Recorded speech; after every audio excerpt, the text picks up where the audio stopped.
I'm pleased today to come to the floor of the Senate to talk about the Patriot Act.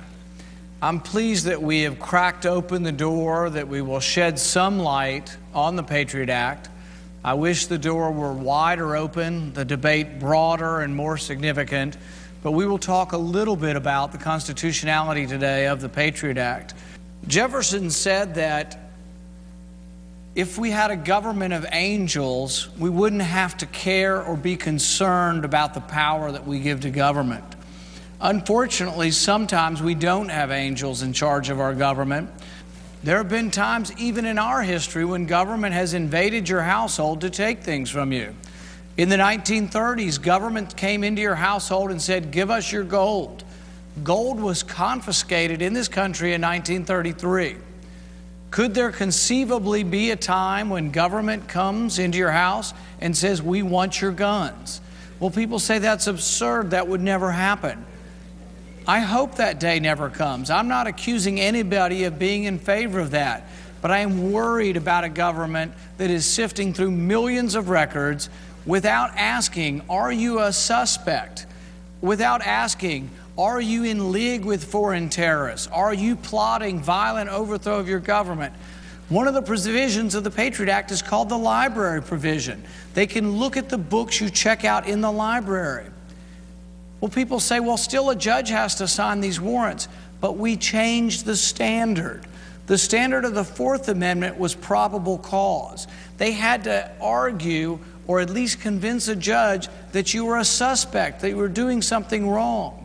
Now the cause or the standard has been changed to relevance. So I don't know if I've been investigated. My Visa bills sometimes have been $5,000. Sometimes we pay for them over the phone, which is a wire transfer. Have I been investigated by my government? I don't know. It's secret. What I want are protection.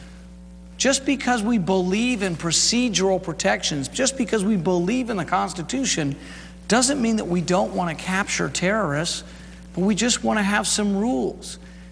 I'll give you an analogy. Right now, you've been to the airport. Most of America has been to the airport at some point in time in the last year or two. Millions of people fly every day. But we're taking this shotgun approach. We think everyone's a terrorist. These are important constitutional questions. But when the Patriot Act came up, we were so frightened by 9/11 that it just flew through here.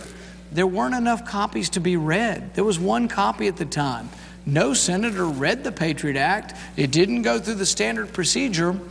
And look at what's happening now. The thing is with the Patriot Act is that it's so emotional, because anyone who stands up like myself and says we need to have protections for our people, that we shouldn't sift through every gun owner in America through their records, looking and just trolling through records. Interestingly, we have looked at 28 million electronic records. When the Inspector General looked at this, 28 million electronic records. We've looked at 1,600,000 texts. Now, if you said to me, well, they asked a judge and they thought these were terrorists, I don't have a problem. Judge gives them a warrant and they look at these text messages or electronic records. But do you want them trolling through your Facebook? Do you want them trolling through your emails? Do you want a government that is unrestrained by law? We can fight. We can preserve our freedoms. We are who we are because of our freedoms and our individual liberty. If we give that up, we're no different than those who we oppose.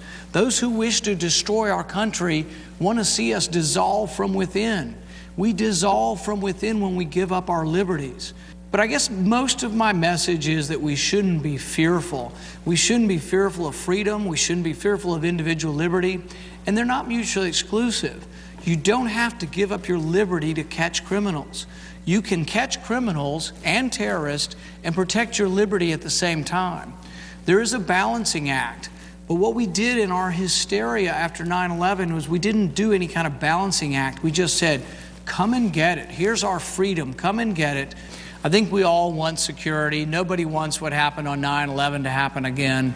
But I think we don't need to simplify the debate to such an extent that we simply say we have to give up our liberties.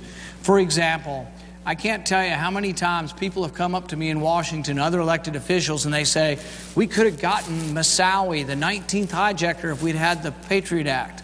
The truth of the matter is, that we didn't capture Moussaoui because we had poor police work. And ask yourself, did we fire anybody after 9/11? We gave people gold medals. We gave them medals of honor for their intelligent work after 9/11. To my knowledge, not one person was fired. What did we do? We passed the Patriot Act and said, come and take our liberties, make us safe. But to make us safe, we shouldn't give up our rights to protect what we read, to protect what we view, to protect where we go and who we associate. We shouldn't allow government to troll willy-nilly through millions of records.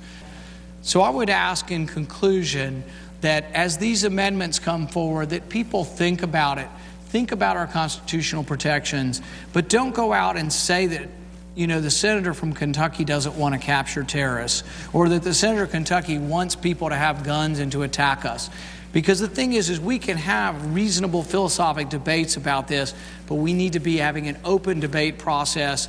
We need to talk about the constitutional protections, the protections that protect us all, and we need to be aware of that.